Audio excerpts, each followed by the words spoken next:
What's going on, guys? It's Greg here, aka NYPrepper. It is Saturday, February 17th, 2024, and I have some breaking news to share with you guys. So, I want to update you on the situation with the death of Alexei Navalny, the main opposition to Vladimir Putin in Russia. And I also want to update you guys on the situation in the Middle East and also in Asia. We have some major breaking news coming in from Europe. Apparently, Germany is going to try to develop their own nuclear weapons, and they're calling for some type of European nuclear umbrella separate from NATO. So that's pretty serious. The US is going to be giving Israel 2,000 bombs. Okay. So that's a sign that things are going to escalate in the Middle East. But before I get into all that, I just want to show you what we have in the air over the United States right now. As of 2:34 p.m. Eastern Time, we have two US nuclear war command and control planes in the air. We have one over Idaho and western Montana. Looks like it just disappeared from the flight tracker, probably due to the remote location here. And then we have another one going over the Ozarks now. Okay. So, two U.S. nuclear war command and control planes in the air right now, this afternoon. These planes are responsible for remotely launching all of our Minuteman III ICBMs, and they're also responsible for communicating with our nuclear armed submarines. So, they have a very important job, if not the most important job in the U.S. Air Force. If something were to happen with our silos, if let's say they couldn't launch the missiles for whatever reason from the ground, they could launch those missiles from our silos in Montana, North Dakota, Wyoming, and Nebraska from the air, from these planes. Okay, they could override the launch control facilities. And this update was sponsored by My Patriot Supply. Guys, My Patriot Supply is doing a discount on their 1 month emergency food supply. And to get the deal, you got to go to preparewithnyprepper.com, and the link is in the description below this video. This is a 1 month freeze dried food supply. It has a 25-year shelf life. Normal price is $237. They've dropped it down to $177. So that's a savings of $60. And it's all packed within two rugged, water resistant buckets. Free shipping is included. $177 for 1 month of food. Where are you going to find a deal like that? They also have a general store, and they're always running discounts in their general store on various prepping and survival items. They have everything from MREs, potassium iodide, to survival seeds. And to get to their general store, you got to click on the My Patriot Supply logo at the top of the page when you get to preparewithnyprepper.com. And you'll see when you get there, they have everything you can imagine.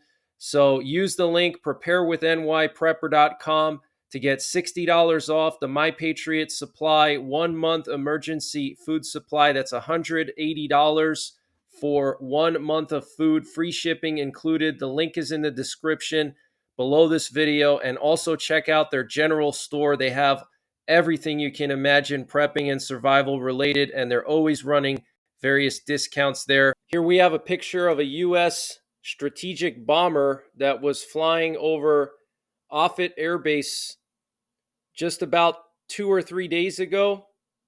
Check that out, guys. It had no transponder on.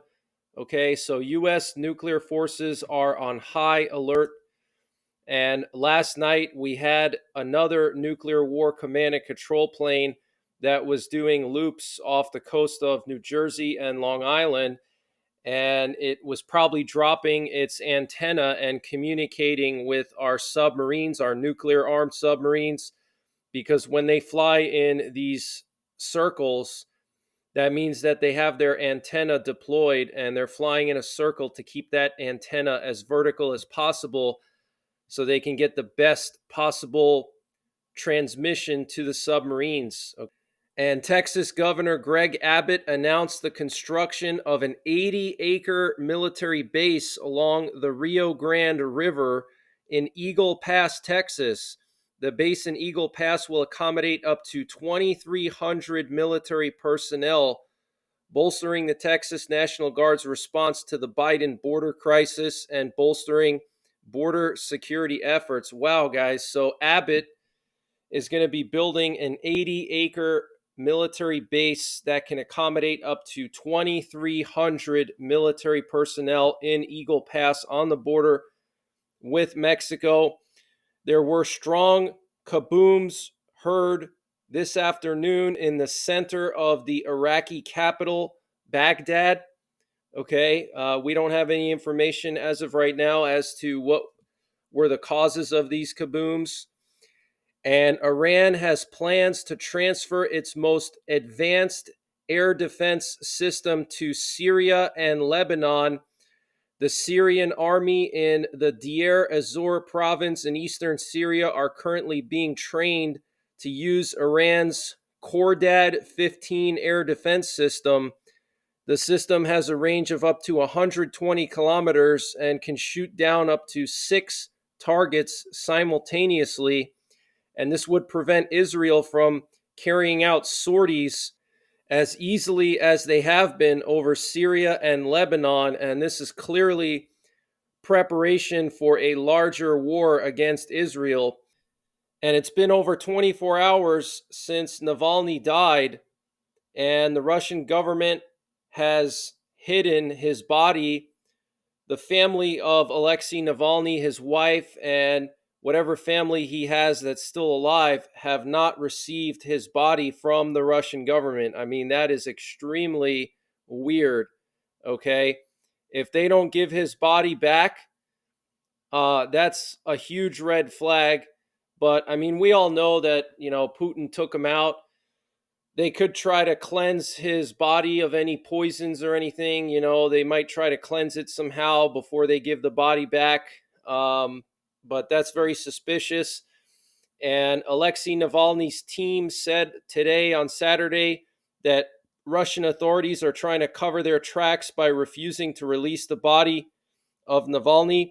We're hearing that at least 177 people in Russia have been detained due to memorial events for Alexei Navalny. And I have some video footage that I'm going to share with you guys of these people getting arrested. Well, actually, I can't show you everything, okay, because of YouTube guidelines. But there's a lot of videos on social media showing Russians being violently arrested simply for putting flowers on a memorial, okay? And there have been people hired by the Russian government to pick up any flowers that were left in front of memorials and basically tear down any memorials that were made for Navalny. They basically want to completely scrub any trace of his existence, okay, including removing any memorials for him.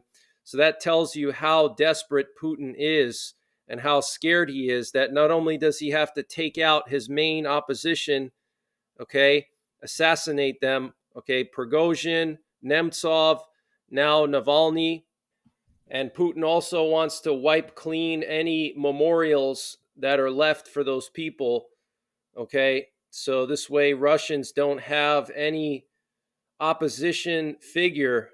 I mean, that is just absolutely insane. It's like the Stalin era. At night, people in civilian clothes and under police guard destroyed spontaneous memorials to Alexei Navalny in Moscow. People in civilian clothes packed into garbage cans and carried away flowers that had been brought to the Moskrovetsky Bridge, the Wall of Grief, and the Solovetsky Stone in Moscow. Okay, so that's absolutely insane. And CNN is now reporting that Russia is attempting to develop a nuclear space weapon to destroy satellites with a massive EMP wave. So That's the official story now. It's not that there's nuclear weapons in space, that it's a nuclear powered weapon that can generate an EMP and destroy satellites. But let me tell you guys something. There's no such thing as an EMP weapon that is not nuclear, okay? There are EMP weapons that are not nuclear, but they're very small and they cannot generate the type of EMP wave that would be necessary to take out a large amount of satellites. You need a nuclear weapon to do that. So you see how they morphed it and how they're trying to spin it to make it look like it's not as bad as it is. First, they said it was a big national security threat and we need an emergency Gang of Eight meeting. Then they said it was a Russian weapon in space. Then they said it was a Russian nuclear weapon in space. And then once they saw people panicking, they immediately changed their story and said, oh, don't panic. You know, Mike Johnson came out and said, oh, it's no big deal. Don't panic, guys. Okay, it's not a nuclear weapon. It's a nuclear powered weapon that's specifically designed to destroy satellites. And that just makes no sense at all because, first of all, that would not be anything new. And there's no weapon that I'm aware of that's conventional that could take out a lot of satellites. You basically need a nuclear weapon to do that. Okay, so they're trying to downplay it. They don't want people to panic. They don't want people to know the truth.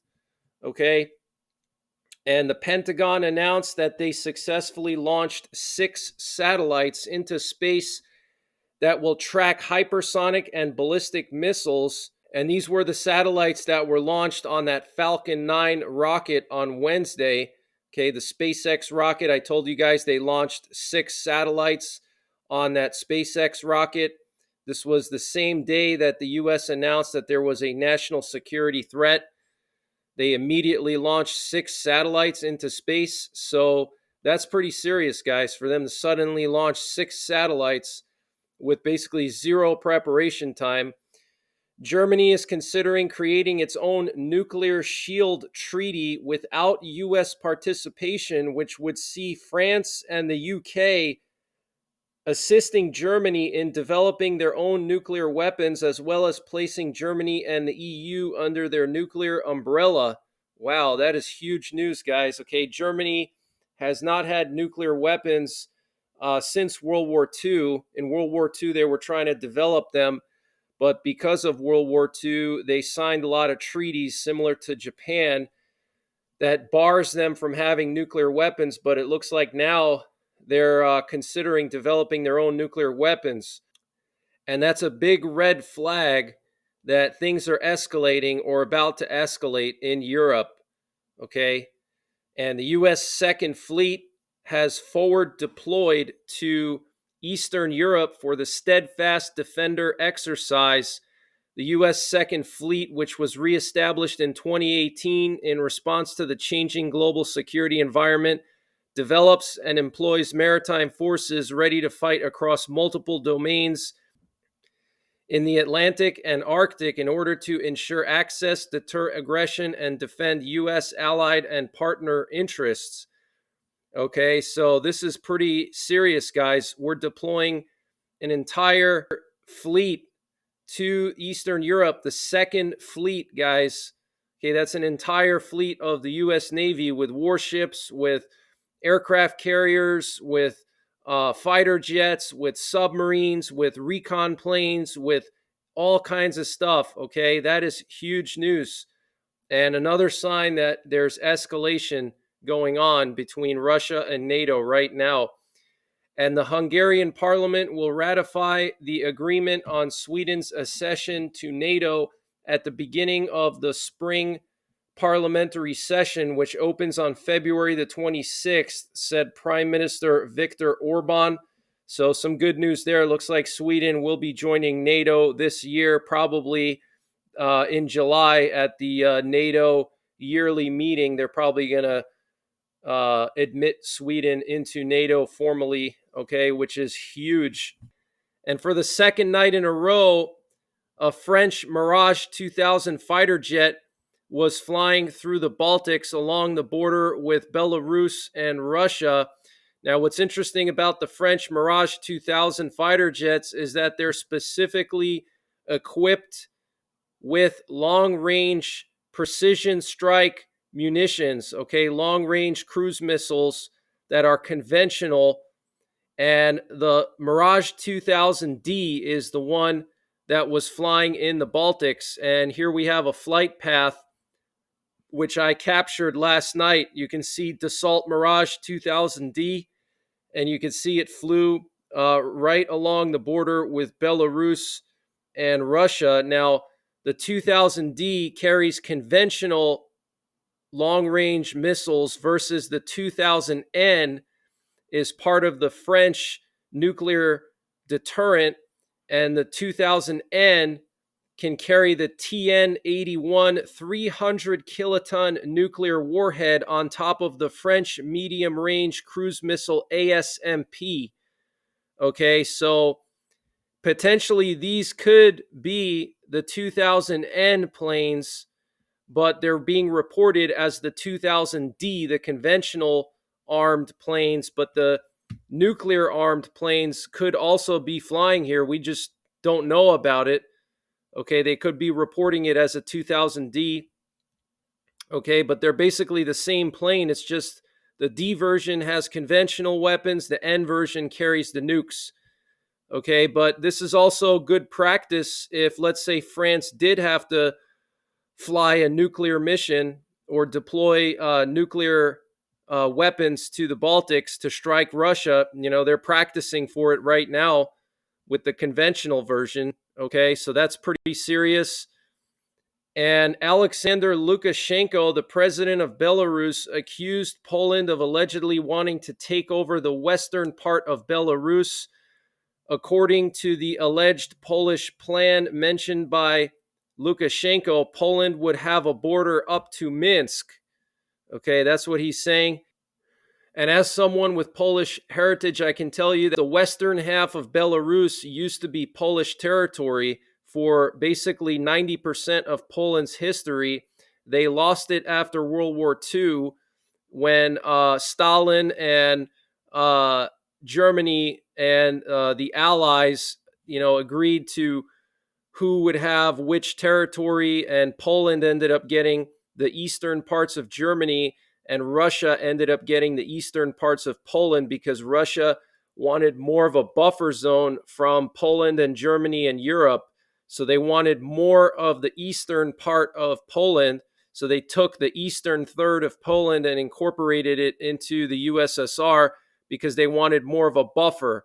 Okay, that's what their thinking was, and that's what their demand was. They said, well, the Nazis invaded us, and to prevent an invasion like that, we want more of a buffer. So they took the eastern third of Poland, and so he's actually not wrong there. But as far as I know, there's no plans right now for the Polish government to go and invade Belarus and take half their country. That would be insane, and they would immediately be kicked out of NATO for sure.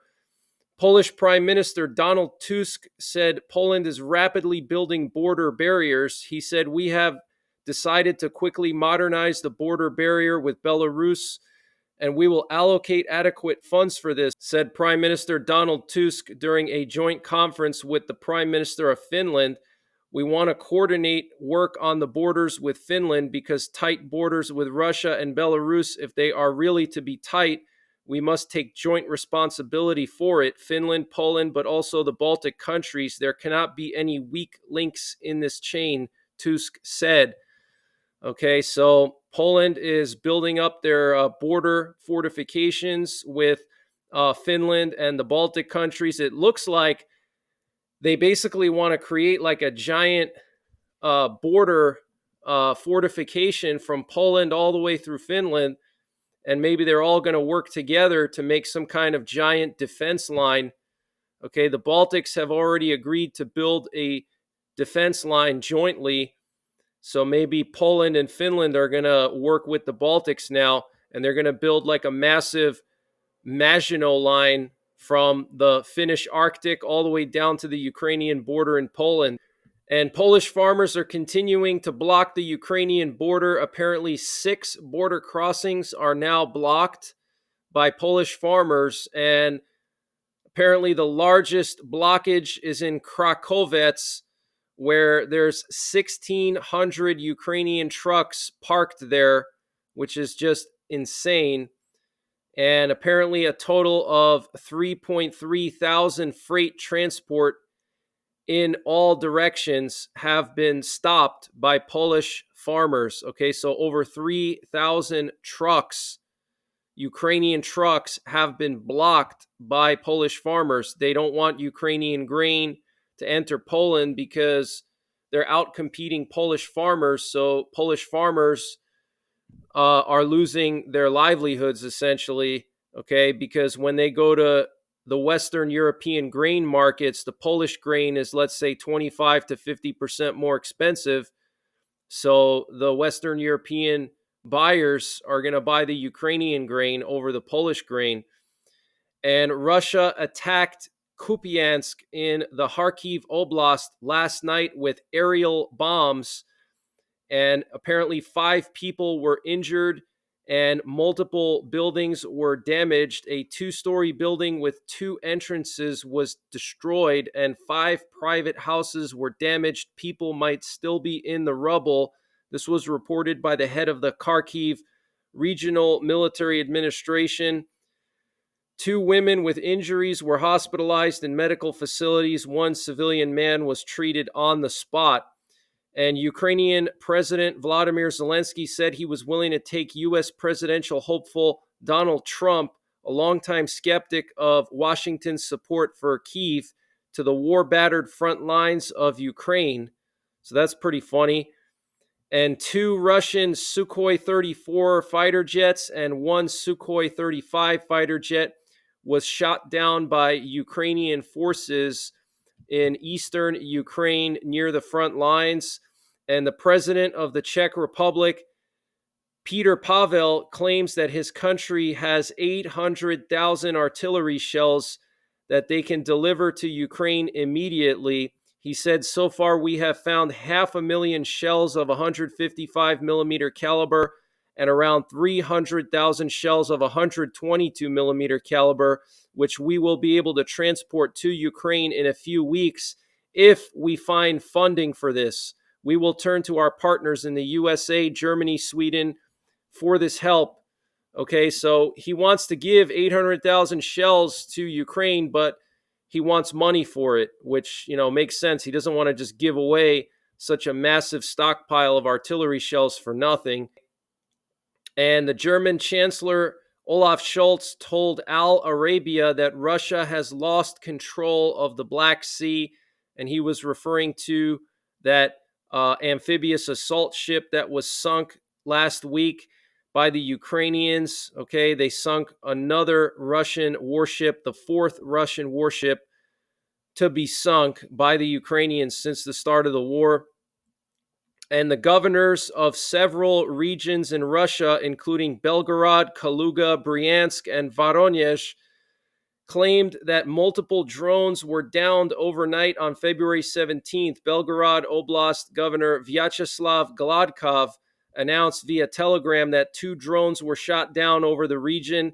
Vladislav Shapsha, the governor of Russia's Kaluga Oblast, also announced that 4 drones were shot down by air defense in the territory. The governor of the Bryansk Oblast, Alexander Bogomaz, claimed that 5 drones were shot down over the region, and Voronezh Oblast Governor Alexander Gusev reported that air defense downed 3 drones. So basically, like a dozen drones were launched at southwestern Russia from Ukraine. That's what the Russians are claiming. And Ukraine will surprise Russia this year with drone systems and electronic warfare, according to Zelensky. We have started to develop the production of drones, which is positive for us and negative for the Russian Federation. We will surprise them this year with drone systems and electronic warfare systems. These are our domestic technologies, but this is a parallel path while we wait for help from partners. Zelensky met with U.S. senators and Kamala Harris in Munich yesterday and emphasized the priority defense needs of Ukraine, in particular additional artillery systems and shells, long-range weapons, means of radio electronic warfare, and strengthening of air defense. And here we have a flight path of a NATO recon plane in Romania, keeping an eye on Moldova and Ukraine. Very interesting. And here we have footage coming out of Moscow of these people in nondescript clothing tearing down spontaneous memorials made for Navalny. Okay, look what they're doing. They're taking all these flowers and putting them in garbage bags. I mean, guys, that is just the most evil thing you can do. God is not going to smile when he sees this. He probably already saw this. Okay, I mean, this is basically desecrating a grave, is what these people are doing. Okay, they're taking all these flowers that people bought and just throwing them in the garbage. I mean, this is just pure evil. Okay, lack of respect. I mean, even if you don't like Navalny, I mean, to desecrate a memorial or a grave site, that's just really really bad.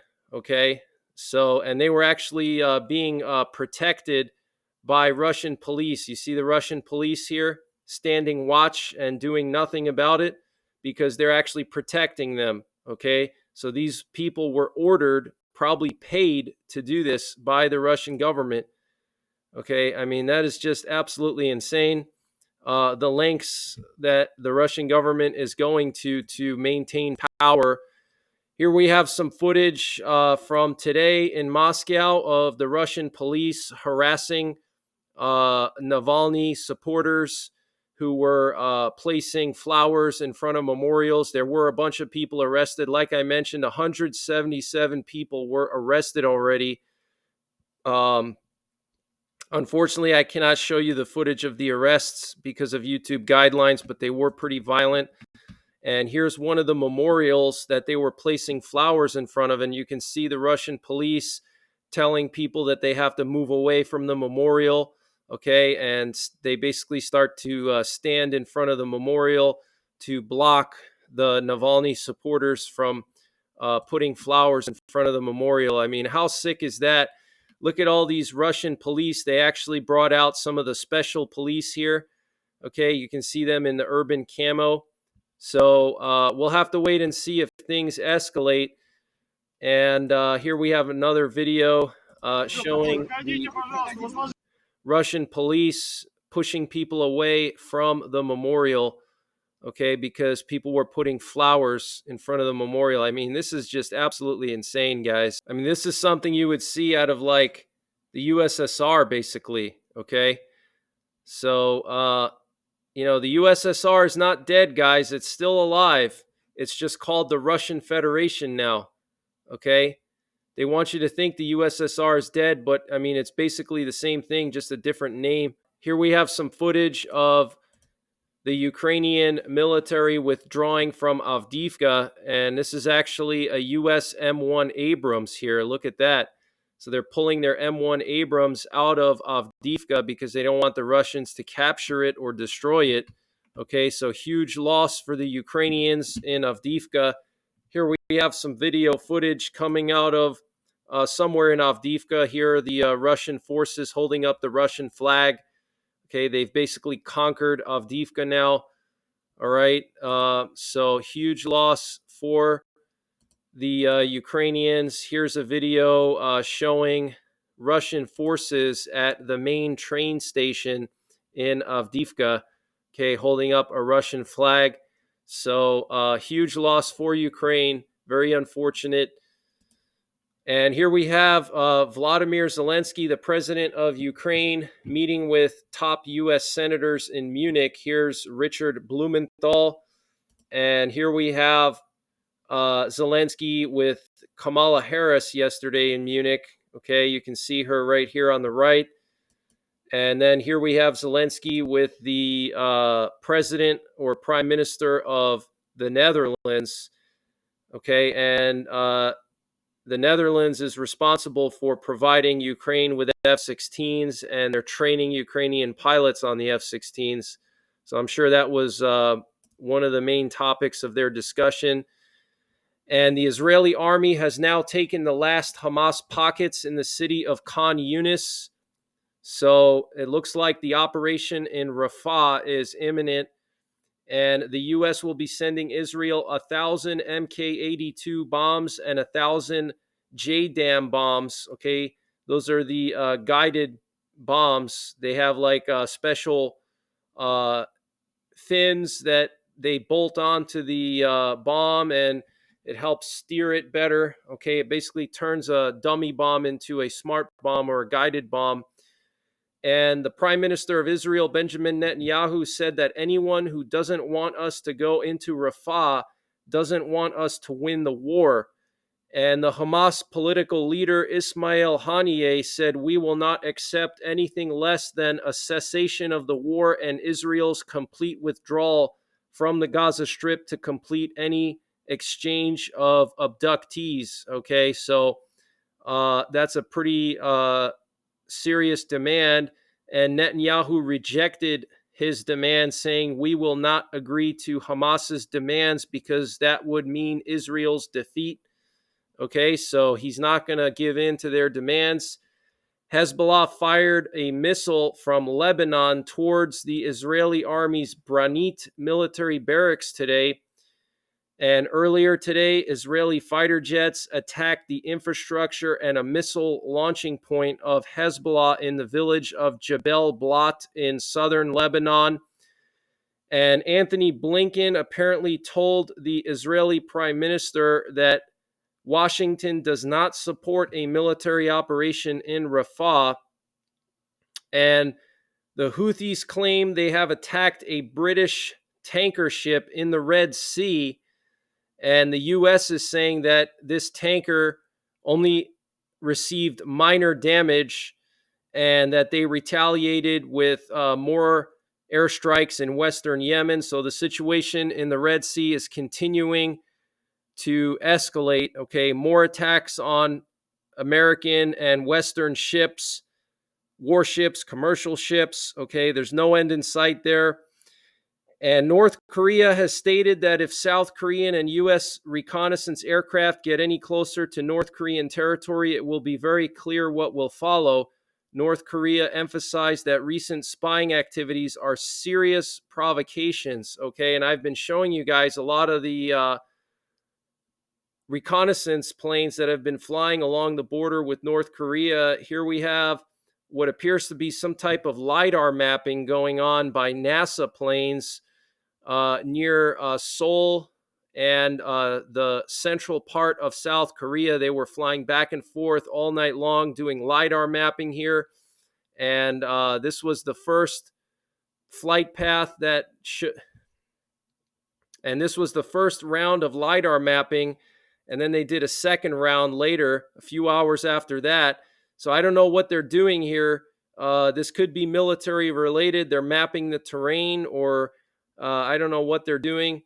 But here we have some of the South Korean reconnaissance planes or U.S. reconnaissance planes in South Korea flying back and forth along the North Korean border here. And here's another recon plane or drone flying back and forth along the North Korean border. And a subscriber of mine sent me an email saying my mother-in-law works at a munitions plant here in northwestern Pennsylvania. They hold contracts with both the federal government and Israel. She informed me that an unusually large order was placed by the U.S. Army for flashbangs and other munitions. Apparently, it was a quantity that is not often seen and was destined for an Army warehouse next week. Wow, that's pretty serious. And there was a house in Northern Virginia that went kaboom yesterday in Loudoun County in Sterling, Virginia. Turns out there was a gas leak at this house, and apparently 9 firefighters were injured, including 2 civilians, and 1 firefighter was actually killed, which is really sad. So please keep the family of that firefighter in your prayers. But that's the latest breaking news that I have. I will be back later on tonight, possibly with more breaking news. So make sure you're subscribed. Hit the bell icon down below so you get notified when I post these updates. And until next time, take care. God bless. And don't forget the 3 Ps: prepare, practice, and persevere.